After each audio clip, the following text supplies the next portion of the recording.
전라도 깊숙한 시골 마을. 해가 서쪽으로 기울어가는 늦은 오후였습니다. 산비탈에 자리한 작은 묘지에는 유독 한 무덤 앞에만 하얀 진돗개 한 마리가 조용히 앉아 있었죠. 개는 마치 누군가를 기다리는 듯 꼼짝하지 않고 무덤을 바라보고 있었습니다. 바람이 불어도 비가 와도 그 자리를 지키고 있었어요. 어머, 또 왔네. 중년 여성이 무거운 발걸음으로 언덕을 올라왔어요. 손에는 정성스럽게 준비한 제물과 꽃다발을 들고 있었습니다. 여성의 이름은 박순덕, 3년 전 불의의 사고로 외아들 준호를 잃은 어머니였죠. 매주 이맘때면 어김없이 이곳을 찾아와 아들의 무덤을 돌보는 게 그녀의 일상이 되어버렸습니다. 혼자 사는 집에서 아들 생각만 하며 지내는 나날들. 이곳에 올 때만이 아들과 대화할 수 있는 시간이었어요. 백이야, 오늘도 여기 있구나.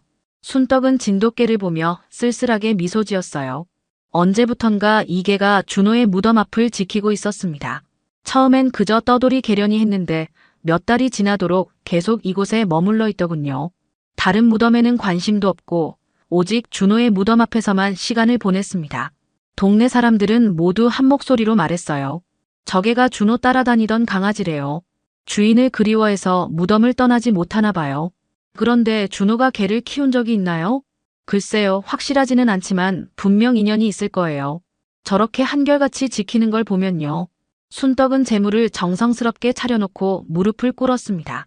촛불을 켜고 향을 피우며 조용히 아들에게 말을 걸었어요. 매번 똑같은 의식이었지만 이 시간만큼은 아들이 곁에 있는 것 같았습니다. 준호야, 엄마 또 왔다. 오늘은 내가 좋아하던 떡볶이도 가져왔어. 백이도 함께 먹자고. 백이라고 이름 붙인 진돗개는 순떡이 음식을 나누어 줄 때마다 고맙다는 듯 꼬리를 살짝 흔들었습니다. 하지만 여전히 무덤 앞을 떠나려 하지 않았죠. 순떡이 떠날 때도 끝까지 남아서 무덤을 지켰어요. 넌 왜 이 무덤만 지키고 있니? 준호랑 무슨 인연이 있었던 거니? 순떡은 백이를 바라보며 궁금해했어요. 아들이 개를 키운 적도 없고 동네에서 본 적도 없는 개였거든요. 털빛은 순백색에 가까웠고 체격도 제법 큰 편이었습니다. 진돗개 특유의 날카로운 눈빛이었지만 순떡을 바라볼 때는 온순한 표정을 지었어요. 가끔 순떡은 백이와 대화를 나누기도 했습니다. 백이야, 준호가 어떤 아이였는지 알고 있니? 착하고 효자였어. 엄마 걱정 안 시키려고 늘 조심했던 아이야. 백이는 순떡의 말을 알아듣는 듯 고개를 끄덕이는 것 같았어요. 때로는 작은 소리로 응답하기도 했습니다. 해가 완전히 지고 어둠이 내리자 순떡은 무거운 마음으로 집으로 돌아갔어요. 백이는 여전히 그 자리에 남아 무덤을 지키고 있었습니다. 밤새도록 그 자리에서 아들을 기다리는 것 같았어요. 순떡은 집에 돌아와서도 백이 생각이 났습니다. 저 개는 대체 어디서 온 걸까? 왜 하필 준호의 무덤만 지키는 걸까? 궁금증은 깊어져만 갔지만 한편으로는 고마웠어요. 혼자 외로워하는 아들 곁에 누군가 있다는 게 위로가 되었거든요. 일주일 후 순떡이 다시 무덤을 찾았을 때였습니다. 평소와 다른 점이 하나 있었어요. 백이가 입에 무언가를 물고 산 아래쪽에서 천천히 올라오고 있었거든요.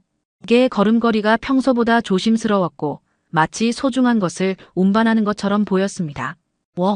백이야, 그게 뭐니? 백이는 순떡 앞에 와서 입에 물고 있던 것을 조심스럽게 내려놓았습니다. 그것은 손바닥 크기의 작은 나무 상자였어요. 오래된 듯 표면이 거칠고 모서리가 달아 있었지만 이상하게도 작은 노쇠 자물쇠가 단단히 채워져 있었죠. 상자는 습기에 젖어 있지 않았던 걸 보니 어딘가 보관된 곳에서 가져온 것 같았습니다. 이게 뭐지? 어디서 주워온 거야? 순떡은 상자를 이리저리 살펴봤습니다. 특별해 보이지는 않았지만 왠지 모르게 가슴이 두근거렸어요. 무언가 중요한 것이 들어있을 것 같은 예감이 들었거든요. 백이는 상자를 내려놓고 나서도 계속 순덕을 바라보며 작은 소리로 낑낑거렸습니다. 마치 무언가 중요한 걸 전해주려는 것 같았죠. 개의 눈빛이 간절해 보였어요.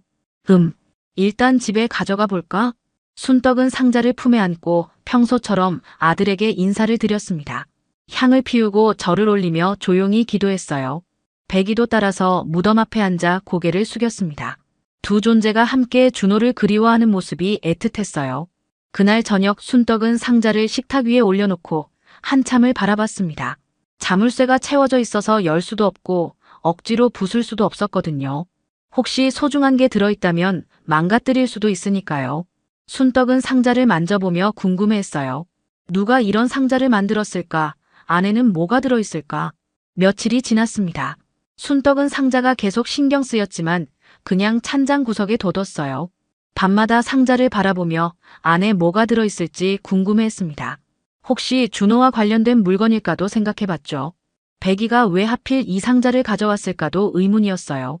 그런데 사흘째 되는 날 아침, 설거지를 하다가 팔꿈치로 상자를 건드려 바닥에 떨어뜨리고 말았어요.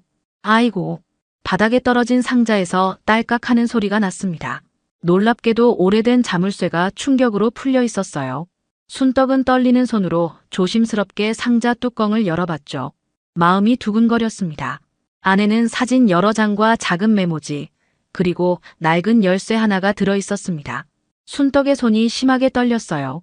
사진 중 하나를 집어 들어보니 거기에는 준호가 환하게 웃고 있는 모습이 담겨 있었거든요. 그런데 옆에는 본 적 없는 젊은 여성이 함께 서 있었습니다. 단정한 옷차림에 온화한 미소를 짓고 있는 20대 후반 정도로 보이는 여성이었어요. 이게 언제 찍은 사진이지? 순떡은 당황했습니다. 준호가 누군가와 이렇게 친밀하게 사진을 찍은 줄 몰랐거든요. 순떡은 사진을 든 손이 덜덜 떨렸습니다. 분명 준호가 맞았어요. 환하게 웃고 있는 모습이 살아있을 때와 똑같았거든요. 하지만 옆에 있는 여성은 처음 보는 얼굴이었습니다. 단정한 간호복을 입고 온화한 미소를 짓고 있는 20대 후반 정도로 보이는 여성이었죠. 누구지? 준호가 언제 이런 사람과? 순떡은 다른 사진들도 하나씩 꺼내봤습니다. 모두 준호와 그 여성이 함께 있는 모습이었어요. 병원 복도에서 찍은 것 같은 사진도 있고 어떤 방에서 찍은 듯한 사진도 있었습니다. 준호의 표정이 조금 달라 보였어요. 평소보다 야윈 것 같기도 하고 뭔가 지쳐 보이기도 했습니다. 머리 부분에는 붕대가 감겨 있는 사진도 있었죠. 가장 놀라운 건 사진들의 촬영 날짜였습니다. 모든 사진이 준호가 죽었다고 알려진 날 이후에 찍힌 것들이었어요. 심지어 가장 최근 사진은 불과 한 달 전 것이었습니다. 순떡의 머릿속이 하얗게 변했어요. 가장 충격적인 건 메모지였습니다. 정성스럽게 쓴 글씨로 이렇게 적혀 있었거든요. 박순덕 어머님께, 당신의 아들 박준호는 죽은 게 아닙니다. 지금 이 순간에도 살아있어요. 꼭 이 주소로 오세요. 모든 걸 설명해 드리겠습니다. 시간이 많지 않습니다. 혼자 오시기 바랍니다. 김소영. 메모 아래쪽에는 서울 강남구에 있는 한 재활병원의 상세한 주소가 적혀 있었습니다. 심지어 몇 호실까지 정확히 적혀 있었어요. 서울중앙재활병원 3층 특별병동 305호라고 명시되어 있었습니다. 순떡은 주저앉았습니다. 머릿속이 완전히 하얗게 변해버렸어요. 3년 전 그날이 떠올랐습니다. 경찰서에서 연락이 왔었죠. 준호가 교통사고로 즉사했다고 시신 확인을 하러 오라고 했었습니다. 그때 본 시신이 너무 심하게 훼손되어 있어서 얼굴도 제대로 알아볼 수 없었어요. 하지만 준호가 늘 차고 다니던 은반지와 목걸이가 있었기 때문에 의심하지 않았었습니다. 이게 무슨 소리야?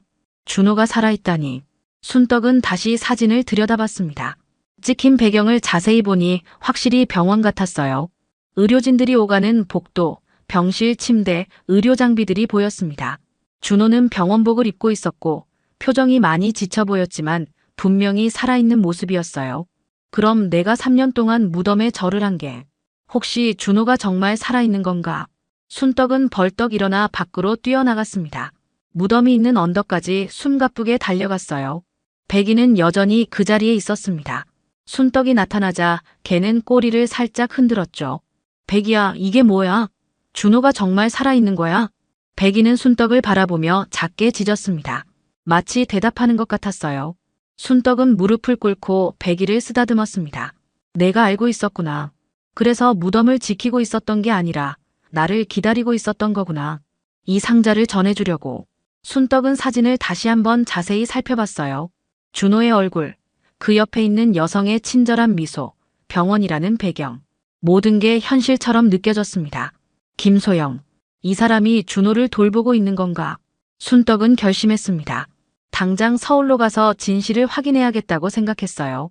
설령 헛된 희망일지라도 혹시라도 아들이 살아있다면 하루라도 빨리 만나야 했습니다. 다음 날 새벽 순떡은 가방 하나만 들고 서울행 고속버스에 몸을 맡겼습니다. 마음이 너무 급해서 밤새 한잠도 자지 못했어요. 메모지에 적힌 주소를 수십 번도 더 확인했고 사진들을 계속 들여다봤습니다. 혹시 꿈이 아닐까 싶어서 볼을 꼬집어 보기도 했죠. 서울에 도착한 순떡은 지하철을 갈아타며 재활병원을 찾아갔습니다. 강남의 한복판에 자리한 꽤 큰 규모의 병원이었어요. 서울중앙재활병원이라는 간판이 보였습니다. 순떡의 다리가 후들거렸어요. 정말로 여기에 준호가 있는 걸까요? 실례합니다.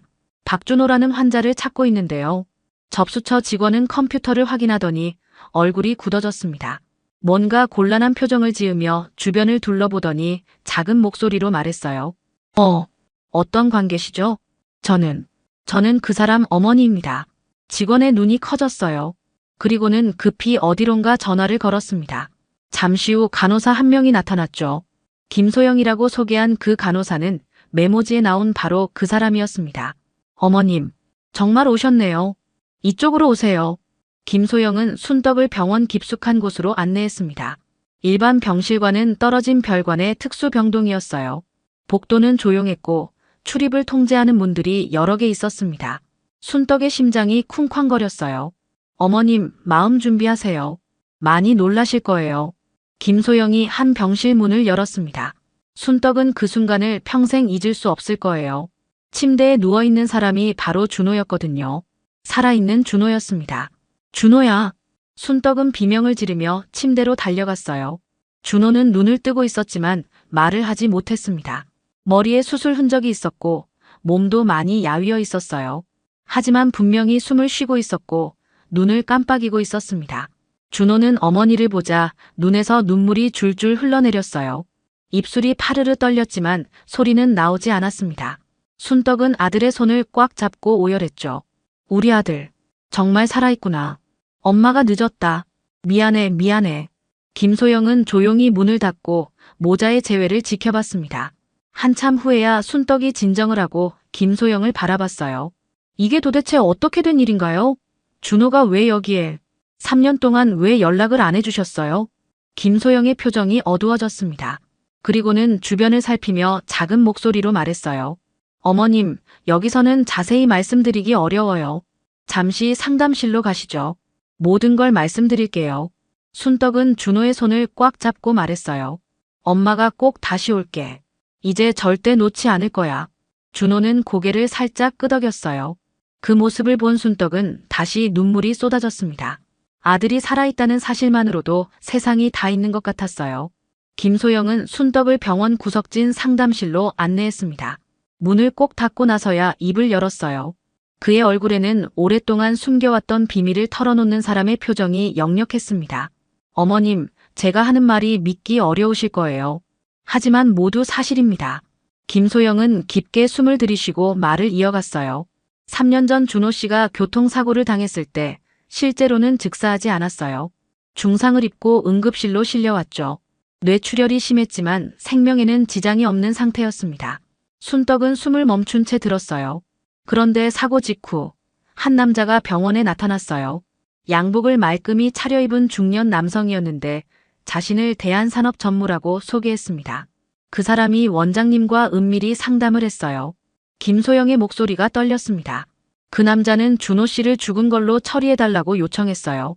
대신 모든 치료비를 회사에서 부담하겠다고 했죠. 단 가족에게는 절대 알리지 말라고 했습니다. 그게 무슨... 순떡이 말을 잇지 못했어요. 준호 씨가 다니던 중소기업이 대한산업의 하청업체였어요. 사고 당일 준호 씨는 우연히 대한산업의 기밀 서류를 보게 되었습니다. 불법 정치자금과 관련된 결정적 증거였죠. 그 서류를 본 사람은 준호 씨뿐이었어요. 김소영은 잠시 말을 멈추고 물을 한 모금 마셨습니다. 대한산업에서는 준호 씨가 의식을 잃은 틈을 타서 아예 존재하지 않는 사람으로 만들어버린 거예요. 공식적으로는 사망 처리하고 실제로는 이곳에서 치료를 받게 한 겁니다. 혹시 깨어나서 문제가 될까 봐서요. 순떡의 온몸이 부들부들 떨렸어요. 그럼 내가 장례식을 치른 건 다른 무연고 사망자의 시신이었어요. 훼손이 심해서 확인이 어려웠던 거죠. 준호 씨의 소지품들을 그 시신에 끼워 넣었습니다. 김소영은 고개를 푹 숙였어요. 저도 처음엔 몰랐어요. 그냥 특별히 관리하는 환자라고만 들었거든요. 하지만 몇 달 전부터 이상하다는 생각이 들었어요. 준호 씨가 조금씩 의식을 되찾고 있는데 아무도 면회를 오지 않더라고요. 그래서 알아보니 김소영의 목소리가 더욱 작아졌습니다. 준호 씨가 깨어있을 때 종종 엄마라고 중얼거리시더라고요. 그 모습을 보니 너무 안타까웠어요. 그래서 몰래 조사를 해봤죠. 준호 씨의 신분을 파악하고 어머님을 찾아낸 거예요. 순떡은 분노로 온몸이 떨렸습니다. 그 사람들이 어떻게 이런 일을... 어머님, 더 충격적인 얘기가 있어요. 김소영이 조심스럽게 말했어요. 그 진돗개 말이에요. 백이라고 하셨죠? 그 개가 실제로 여러 번 병원까지 왔었어요. 경비원들이 쫓아내려 했지만 계속 병원 주변을 맴돌더라고요. 순떡의 눈이 커졌습니다. 그러던 어느 날 그 개가 입에 뭔가를 물고 갔더라고요. 나중에 알고 보니 제가 준비해둔 그 상자였어요. 진짜 신기한 일이죠. 김소영은 감탄하며 말했어요. 마치 개가 모든 걸 알고 있는 것 같았어요. 준호 씨를 찾아내고 어머님께 전달할 방법까지. 김소영은 계속해서 놀라운 이야기를 들려줬습니다. 순떡은 마치 꿈을 꾸고 있는 것 같았어요.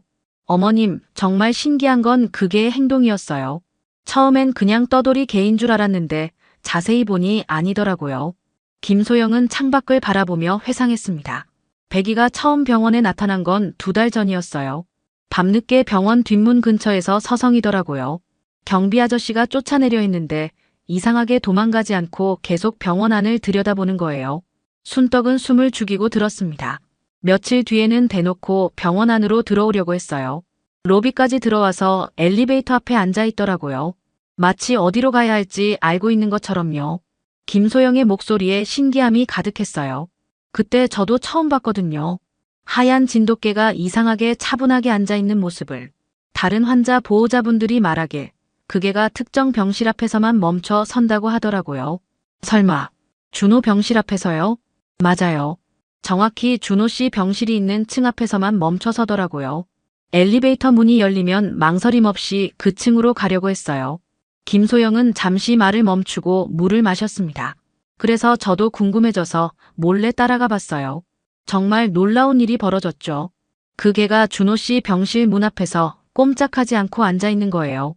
마치 안에 누가 있다는 걸 아는 것처럼요. 순떡의 가슴이 뭉클해졌어요. 한 번은 병실 문이 열렸을 때 백이가 안을 훔쳐보더라고요. 그런데 준호 씨와 눈이 마주쳤어요.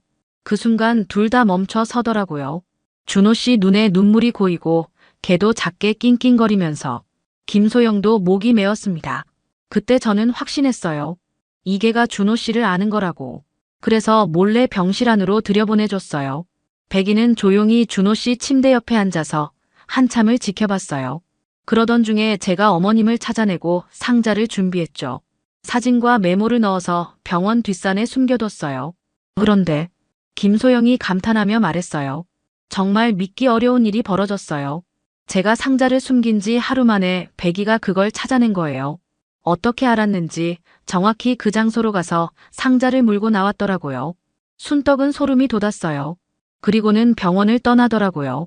며칠 뒤 환자 보호자분들한테 들으니 어떤 마을 무덤가에서 개 한 마리가 상자를 물고 여자분께 전해줬다는 소문이 있더라고요.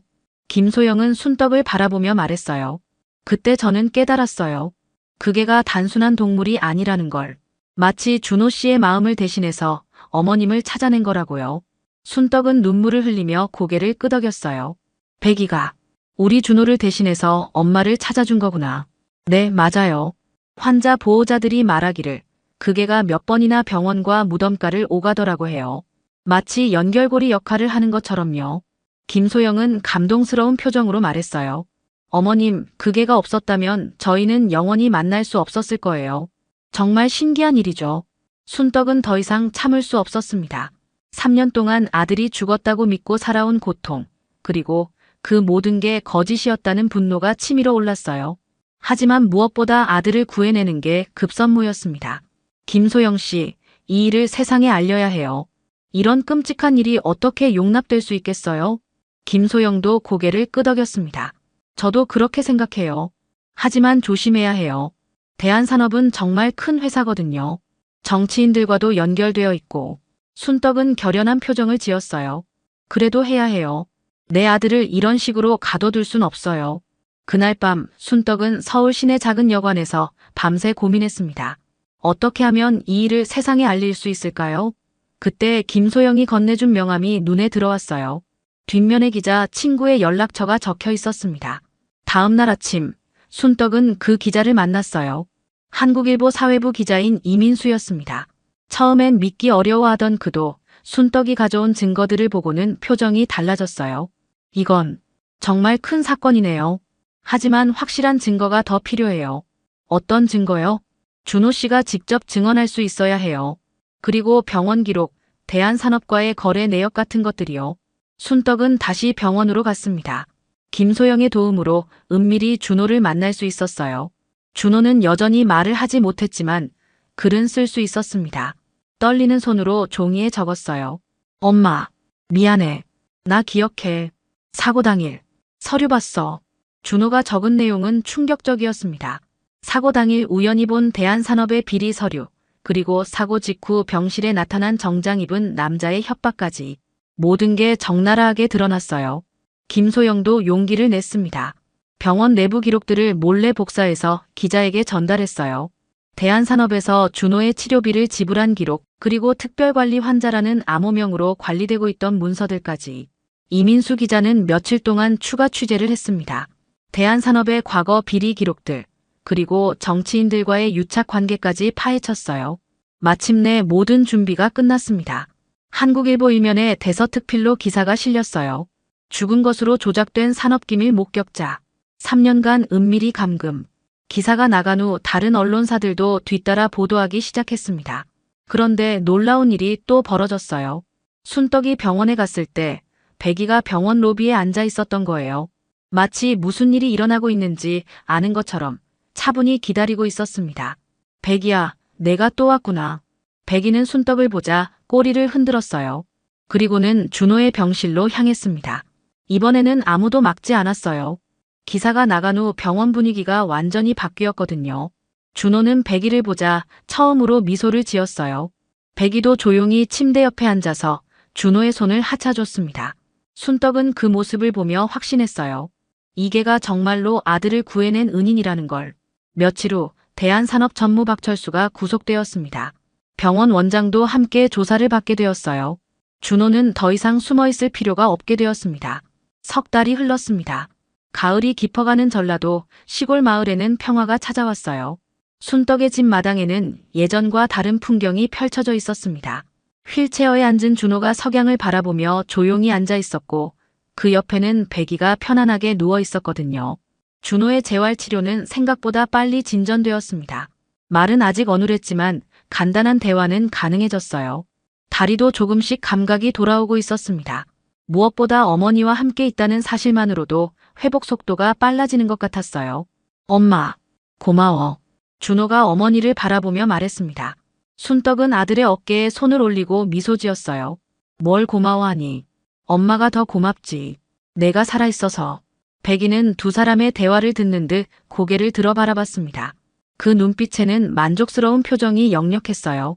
마치 자신의 임무를 다 해낸 것처럼 보였습니다. 대한산업 사건은 사회적으로 큰 파장을 일으켰어요. 박철수 전무는 징역 5년을 선고받았고 병원 원장도 의료법 위반으로 처벌을 받았습니다. 더 중요한 건 이 사건을 계기로 대기업의 은밀한 비리 은폐 수법들이 세상에 알려졌다는 거예요. 순떡은 매일 아침 일찍 일어나서 아들과 백이를 위한 아침을 준비했습니다. 준호는 서서히 일상을 되찾아가고 있었어요. 책을 읽기도 하고 간단한 운동도 했습니다. 백이는 언제나 그의 곁을 지켰죠. 백이야, 너 정말 대단해. 준호가 백이의 머리를 쓰다듬으며 말했어요. 백이는 기분 좋다는 듯 꼬리를 살랑살랑 흔들었습니다. 순떡은 그 모습을 보며 눈물이 났어요. 기쁨의 눈물이었습니다. 준호야, 백이가 없었다면 우리는 영원히 만날 수 없었을 거야. 맞아요, 엄마. 백이가 우리를 다시 만나게 해줬어요. 저녁이 되자 순떡은 특별한 걸 준비했어요. 작은 가죽 목걸이였습니다. 거기에는 백이라는 이름과 함께 작은 방울이 달려 있었어요. 백이야, 이리 와. 순떡이 백이를 불렀습니다. 백이는 고개를 갸웃거리며 다가왔어요. 순떡은 조심스럽게 목걸이를 백이의 목에 걸어줬습니다. 이제 우리 집게로 살아. 무덤 앞에 혼자 있지 말고. 우리랑 같이 살자. 백이는 새로운 목걸이를 신기해하며 방울 소리를 내봤어요. 딸랑딸랑 맑은 소리가 마당에 울려 퍼졌습니다. 준호가 휠체어에서 손을 뻗어 백이를 안아줬어요. 백이야, 고마워. 정말 고마워. 내가 없었다면. 백이는 준호의 품에 안겨서 조용히 숨을 고르고 있었습니다. 마치 이제 모든 게 끝났다고 말하는 것 같았어요. 해가 완전히 지고 별들이 하나둘 나타나기 시작했습니다.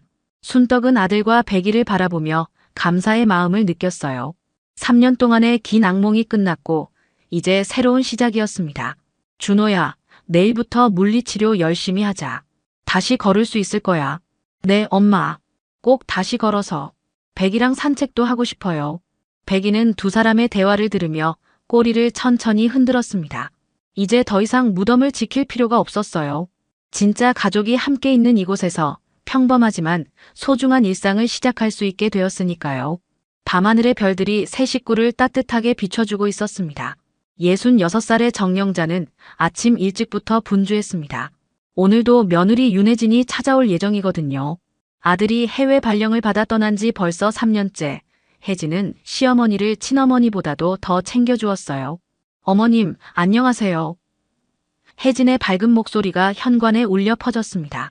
34살의 혜진은 언제나 환한 미소를 지으며 영자를 맞이했어요.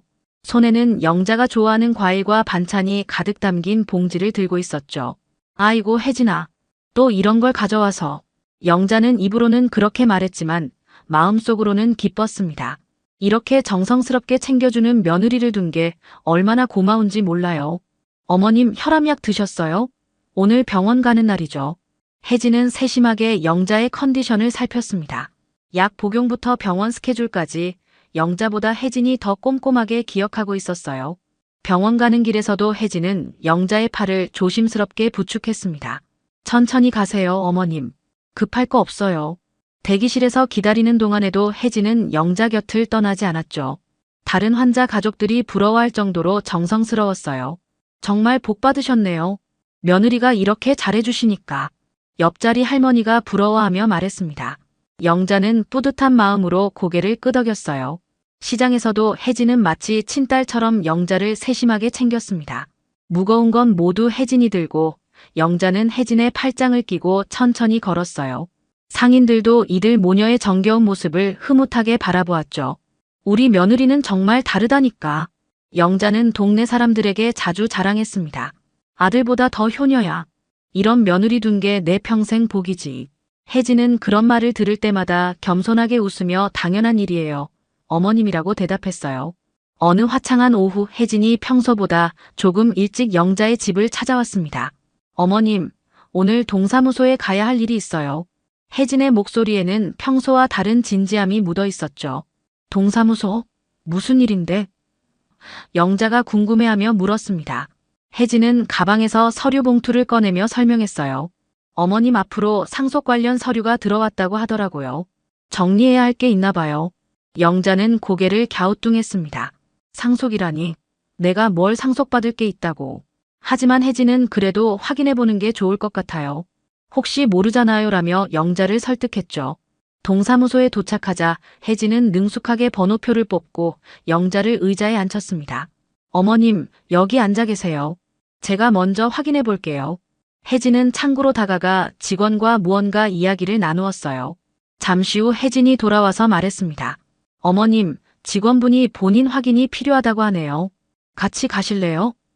영자는 별다른 의심 없이 혜진을 따라 창구로 향했죠. 정영자 씨 맞으시죠? 젊은 여직원이 영자를 확인하며 물었습니다. 네, 맞습니다.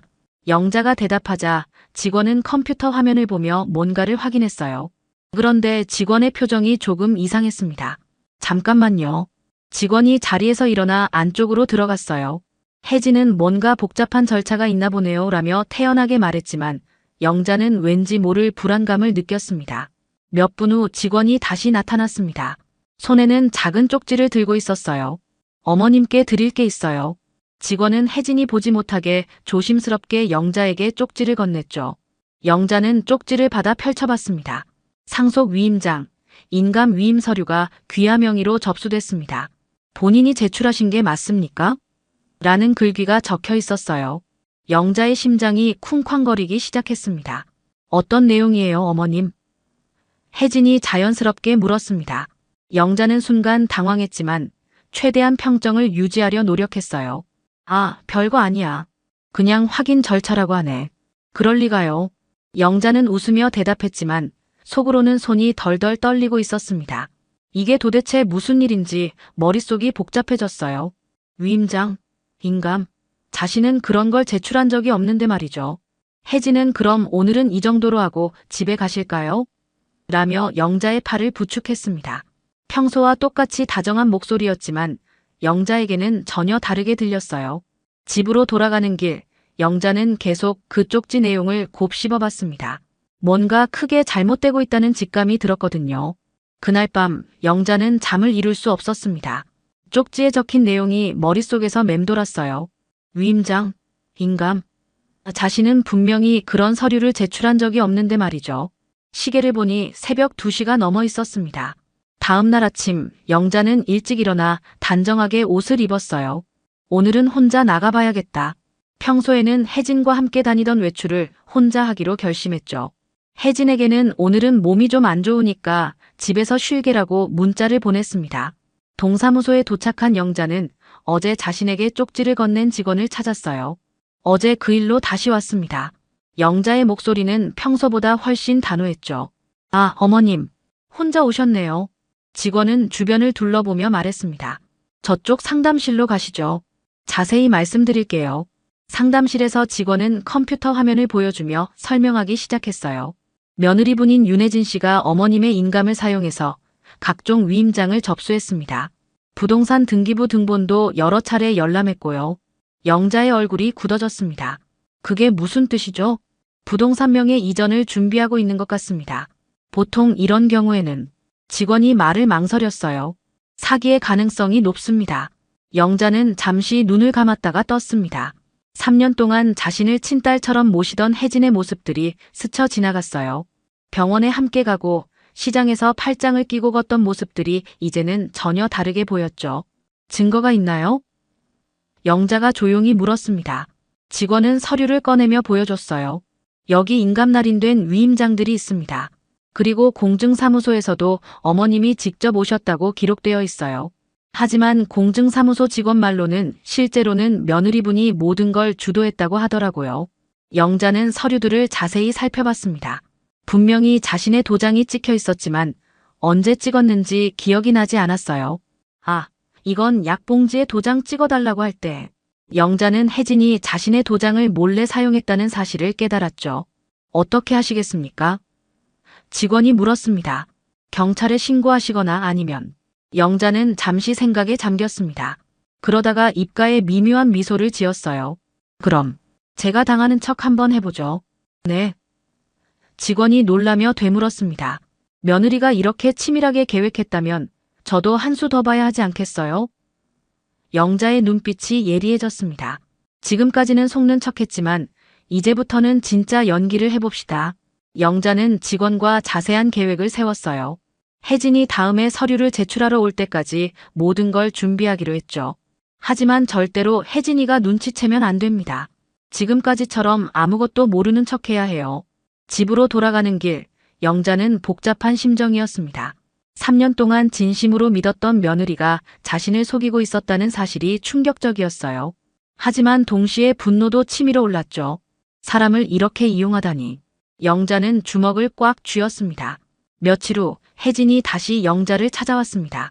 평소와 똑같은 밝은 미소를 지으며 과일 봉지를 들고 있었어요. 어머님, 그동안 몸은 좀 어떠세요? 연락이 없어서 걱정했어요. 괜찮다, 혜진아. 그냥 좀 피곤해서 집에서 쉬었어. 영자는 최대한 자연스럽게 대답했습니다. 하지만 속으로는 혜진의 모든 행동을 예리하게 관찰하고 있었어요. 어머님, 사실 오늘 말씀드릴 게 있어요.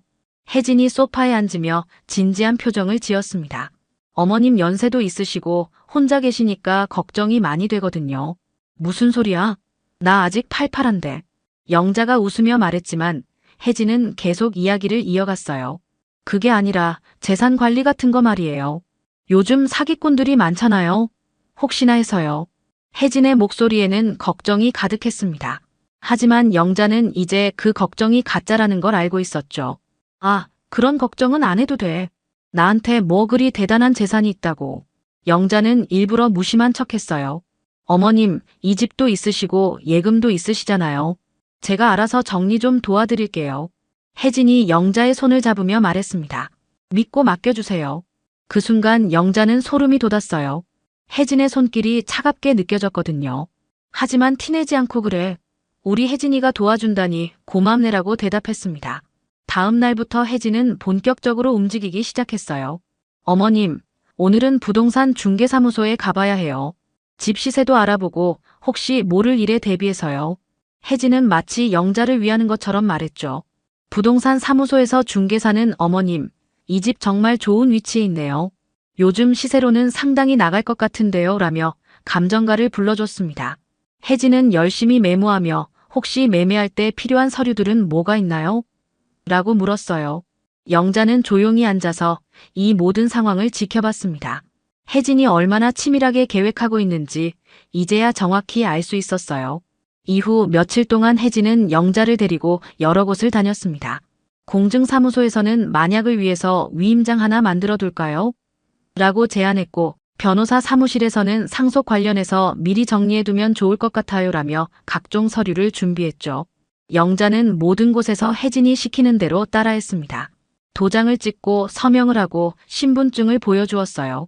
하지만 실제로는 동사무소 직원과 미리 약속한 대로 진짜 서류와 가짜 서류를 구분해서 제출하고 있었죠. 어머님 정말 고생 많으셨어요. 이제 모든 준비가 끝났네요. 혜진이 만족스러운 표정으로 말했습니다. 마음속으로는 이제 진짜 마지막 단계만 남았다고 생각하고 있었어요. 혜진은 집에 돌아와서 혼자 있을 때 비로소 가면을 벗었습니다. 역시 나처럼 철저한 놈 앞에선 다 속지. 혜진은 차가운 미소를 지으며 중얼거렸어요. 3년 동안 연기한 보람이 있네. 이제 곧 저 집도 예금도 다 내 것이 되겠어. 하지만 혜진은 몰랐습니다. 영자가 이미 모든 걸 알고 있다는 사실을, 그리고 지금 자신이 함정에 빠져들고 있다는 사실을 말이에요. 드디어 혜진이 기다리던 날이 왔습니다. 모든 서류 준비가 끝나고 이제 동사무소에 최종 제출만 하면 되는 순간이었어요. 혜진은 평소보다 일찍 영자를 찾아왔습니다. 어머님, 오늘이 마지막이에요. 서류 제출하고 나면 모든 게 깔끔하게 정리될 거예요. 혜진의 목소리에는 설렘이 가득했어요. 하지만 영자 앞에서는 여전히 걱정스러운 며느리 연기를 했죠. 정말 괜찮을까? 뭔가 복잡해 보이는데. 영자가 일부러 걱정스러워하며 말했습니다. 실제로는 동사무소와 모든 계획을 짜놓은 상태였지만 혜진에게는 아무것도 모르는 척해야 했거든요. 어머님, 걱정 마세요. 제가 다 알아서 할게요. 혜진은 영자의 어깨를 토닥이며 안심시켰어요. 어머님은 그냥 제 옆에만 있어주시면 돼요. 동사무소로 향하는 길에서 혜진은 가슴이 두근거렸습니다. 3년 동안 치밀하게 준비한 계획이 드디어 완성되는 순간이었거든요. 오늘만 지나면 모든 게 끝이야. 그 집도 예금도 다 내 것이 되는 거야. 혜진은 속으로 흐뭇해했어요. 반면 영자는 겉으로는 평온해 보였지만 속으로는 긴장하고 있었습니다. 동사무소 직원과 짠 계획이 제대로 진행될지 걱정되었거든요. 실수하면 안 돼. 혜진이가 눈치채면 모든 게 수포로 돌아가. 동사무소에 도착하자 혜진은 번호표를 뽑고 의자에 앉았어요. 어머님, 여기 앉아서 기다리세요. 금방 끝날 거예요. 혜진의 손에는 두꺼운 서류 봉투가 들려 있었죠. 혜진아, 고맙다. 정말 너 없었으면 어쩔 뻔했니? 영자가 혜진의 손을 잡으며 말했습니다. 혜진은 그 말을 들으며 씁쓸한 미소를 지었어요. 지금까지 잘 속아줘서 고마워, 어머님. 드디어 순서가 되어 창구로 불려갔습니다. 어제 영자와 계획을 세운 바로 그 직원이 앉아 있었어요. 직원은 자연스럽게 어떤 업무로 오셨나요? 라고 물었죠. 부동산 명의 이전 관련 서류 제출하러 왔습니다. 혜진이 서류 봉투를 내밀며 말했어요. 어머님께서 저에게 위임하셔서요. 아, 네. 확인해 보겠습니다. 직원은 서류들을 하나씩 펼쳐보며 검토했어요. 위임장, 인감증명서, 등기부 등본. 모든 게 완벽하게 준비되어 있었죠. 영자는 옆에 앉아서 혜진을 바라봤습니다. 혜진의 표정에는 승리감이 가득했어요. 이제 정말 끝이구나. 3년 동안의 연기가 드디어. 서류는 완벽하네요. 직원이 말했습니다. 그런데 절차상 조금 더 확인해야 할 게 있어요. 잠깐만 기다려 주시겠어요? 네, 물론이죠. 혜진이 대답했어요. 마지막 단계라서 좀 더 신중한 건 당연하다고 생각했거든요. 직원은 저쪽 대기실에서 잠깐 기다려 주세요라며 혜진과 영자를 안내했습니다. 좀 더 조용한 곳에서 절차를 마무리하자는 뜻이었어요. 대기실로 이동하면서 혜진은 영자에게 말했습니다. 어머님, 이제 정말 다 끝나가요. 복잡한 절차 때문에 고생 많이 하셨죠? 응, 고맙다 혜진아. 다 너 덕분이야. 영자가 혜진의 손을 꼭 잡으며 말했어요. 정말 다행이다. 이런 며느리 둬서. 혜진은 그 말을 들으며 마음속으로 비웃었습니다. 정말 순진하시네. 마지막까지 아무것도 모르시고. 하지만 곧 모든 게 달라질 거라는 사실은 전혀 몰랐죠. 몇 분 후 직원이 다시 나타났습니다. 준비가 끝났습니다. 이제 마지막 절차만 남았어요. 준비가 끝났습니다. 이제 마지막 절차만 남았어요. 직원의 말에 혜진은 안도의 한숨을 쉬었습니다. 드디어 모든 게 끝나는구나 싶었거든요. 그런데 그 순간 대기실 문이 열리며 낯선 사람들이 들어왔습니다. 정장을 입은 남자 2명이었는데 뭔가 심상치 않은 분위기였어요. 혜진은 처음에는 다른 민원인들인 줄 알았죠. 윤혜진 씨 맞습니까? 그중 한 명이 혜진을 향해 물었습니다. 혜진은 갑자기 심장이 쿵쾅거리기 시작했어요. 왜 자신의 이름을 아는 거지?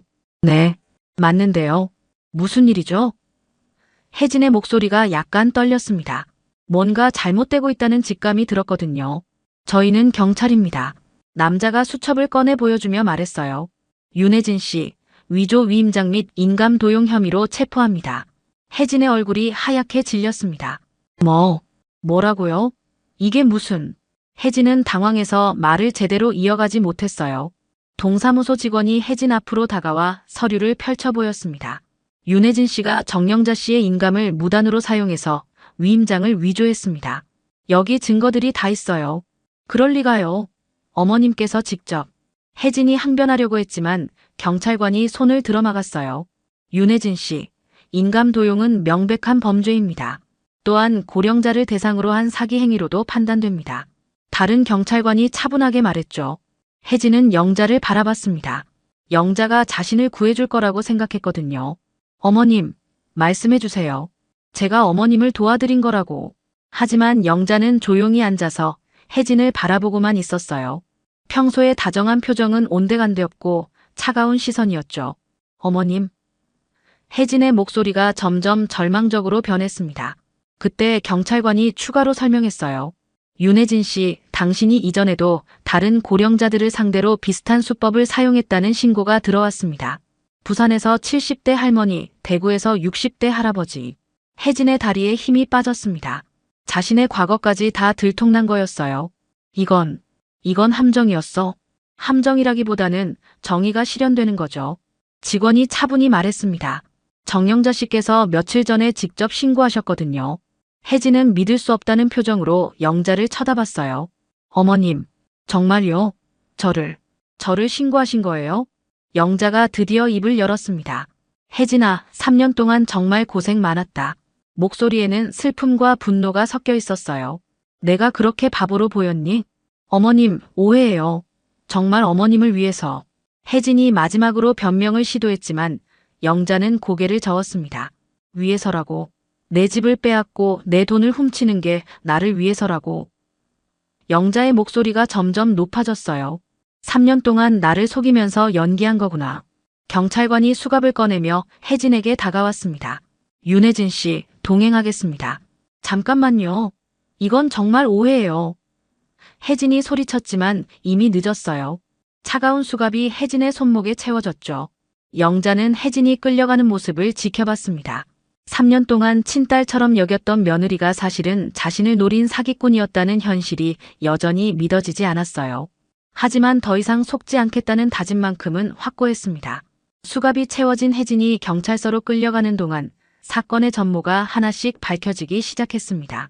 경찰은 혜진의 신상을 자세히 조사했고 그 결과는 충격적이었어요. 윤혜진, 진짜 이름은 이미영입니다.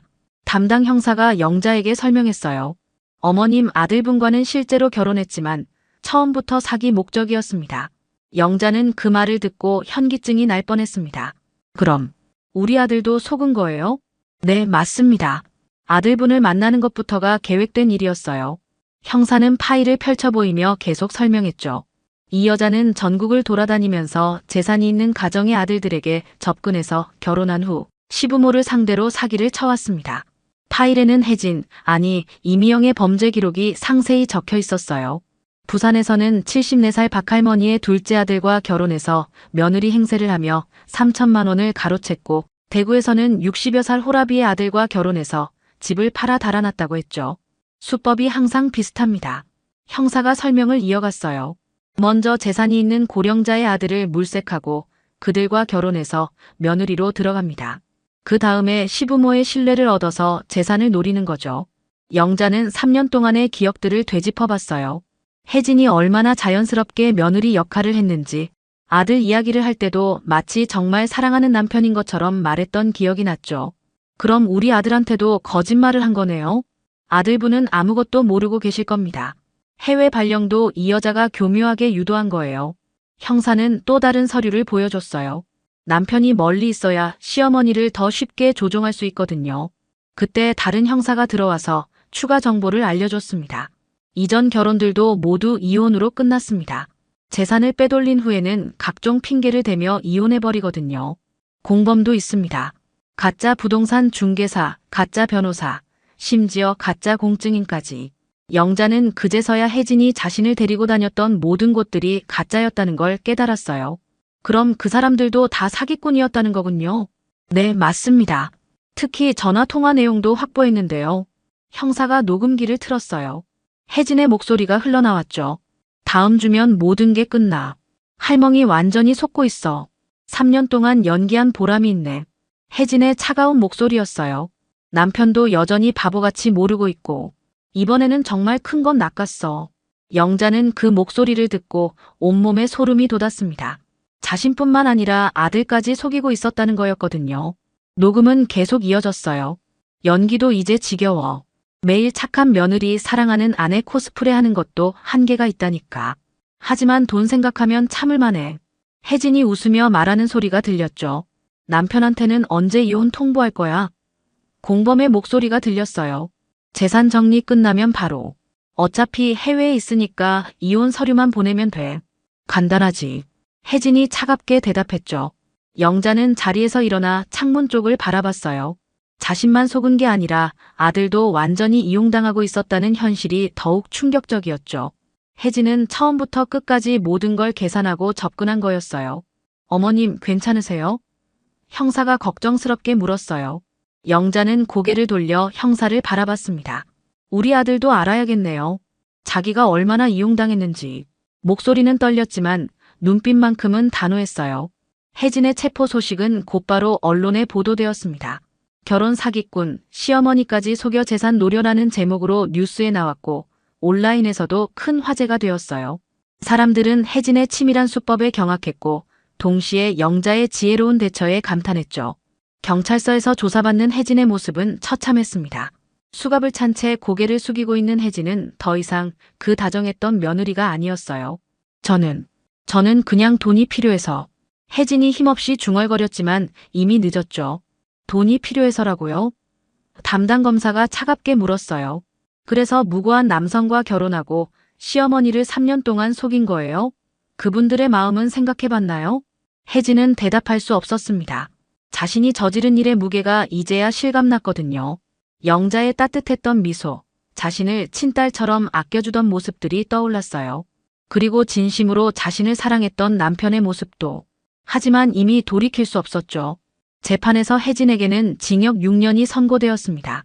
사기죄, 위조죄, 인감도용죄, 그리고 결혼 사기까지 모두 인정되었거든요. 공범들도 모두 검거되어 각각 형을 받았어요. 가짜 부동산 중개사, 가짜 변호사, 가짜 공증인까지. 거대한 사기 조직이 완전히 해체된 거였죠. 한편 영자는 집에서 가장 어려운 일을 해야 했습니다. 해외에 있는 아들에게 모든 진실을 알려주는 것이었어요. 저녁 무렵 영자는 화상통화를 걸었습니다. 엄마, 갑자기 화상통화를 하시네요. 무슨 일이세요? 아들의 목소리는 평소와 같이 밝았어요. 아직 아무것도 모르고 있었죠. 아들아, 앉아서 들어. 영자의 목소리가 무거웠습니다. 내 아내 혜진이 말이야. 영자는 천천히 하지만 정확하게 모든 사실을 아들에게 전했어요. 혜진이 처음부터 사기 목적으로 접근했다는 것, 3년 동안 자신을 속이며 재산을 노렸다는 것, 그리고 아들 역시 완전히 이용당했다는 것까지 말이죠. 화면 너머로 아들의 얼굴이 점점 굳어지는 게 보였어요. 그럼 혜진이가 저를 사랑한 적이 없다는 거예요? 미안하다 아들아. 영자의 목소리가 떨렸습니다. 엄마도 완전히 속았어. 해외에 있어서 다행이다. 넌 그 인간의 진짜 모습을 직접 보지 않아도 되니까. 엄마, 정말 죄송해요. 제가 그런 사람을 집에 데려와서. 아들의 목소리에서 자책감이 묻어났어요. 아니다. 내 잘못이 아니야. 그 인간이 너무 교묘했어. 영자가 아들을 위로했죠. 오히려 이번 일로 엄마가 많이 배웠다. 통화를 마친 후 영자는 책상 서랍을 열었어요. 그 안에는 동사무소 직원이 건넸던 쪽지와 혜진이 위조했던 위임장 사본이 들어있었죠. 영자는 그 서류들을 꺼내 자세히 살펴봤습니다. 정말 치밀했구나. 영자가 혼잣말을 했어요. 혜진의 위조 솜씨는 거의 완벽에 가까웠거든요. 만약 동사무소 직원이 눈치채지 못했다면 정말로 모든 재산을 잃을 뻔했죠. 며칠 후 동네 이웃들이 영자를 찾아왔습니다. 영자 씨, 정말 대단하시네요. 어떻게 눈치채셨어요? 이웃들은 영자의 지혜에 감탄했죠. 별거 아니에요. 그냥 너무 완벽했거든요. 영자가 웃으며 대답했어요. 진짜 며느리라면 가끔은 투정도 부리고 화도 내고 그래야 하는데 혜진이는 항상 완벽했어요. 영자는 서류들을 다시 서랍에 넣으며 조용히 말했습니다. 사람은 말이지 믿는 것도 힘이지만 의심도 용기야. 창밖으로 해가 지고 있었어요. 영자는 이제 진짜 평온한 삶을 시작할 수 있을 것 같았습니다. 거짓된 따뜻함보다는 진실한 고독이 훨씬 나았으니까요.